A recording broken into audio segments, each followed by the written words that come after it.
महाराष्ट्र के नासिक जिले में रहने वाले मोहन एक छोटे किसान थे जो मुख्य रूप से प्याज की खेती करते थे।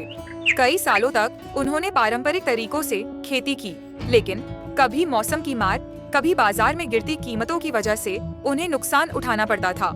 एक बार तो हालात ऐसे हो गए कि उन्हें अपना कर्ज चुकाने के लिए जमीन तक बेचने की नौबत आ गई। मोहन ने हार नहीं मानी। उन्होंने कृषि विशेषज्ञों से सलाह ली और प्याज की खेती के नए तरीके सीखने का फैसला किया।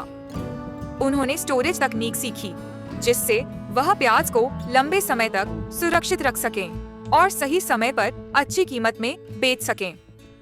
इसके अलावा उन्होंने ड्रिप इरिगेशन अपनाया, जिससे पानी की बचत हुई और फसल की गुणवत्ता बेहतर हो गई।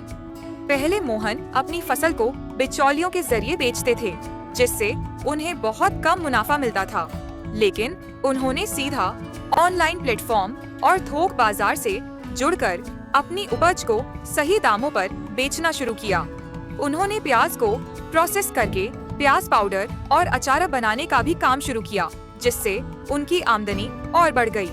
आज मोहन सिर्फ अपने गांव में ही नहीं, बल्कि पूरे जिले में एक सफल किसान के रूप में जाने जाते हैं। उनकी प्याज की खेती अब एक मॉडल बन चुकी है और वे अन्य किसानों को भी नई तकनीकों और बाजार से सीधा जुड़ने के गुर सिखा रहे हैं। मोहन की यह कहानी बताती है कि अगर किसान नई तकनीकों को अपनाएं, बाजार की समझ विकसित करें और सही रणनीति बनाएं, तो खेती भी एक सफल व्यवसाय बन सकती है।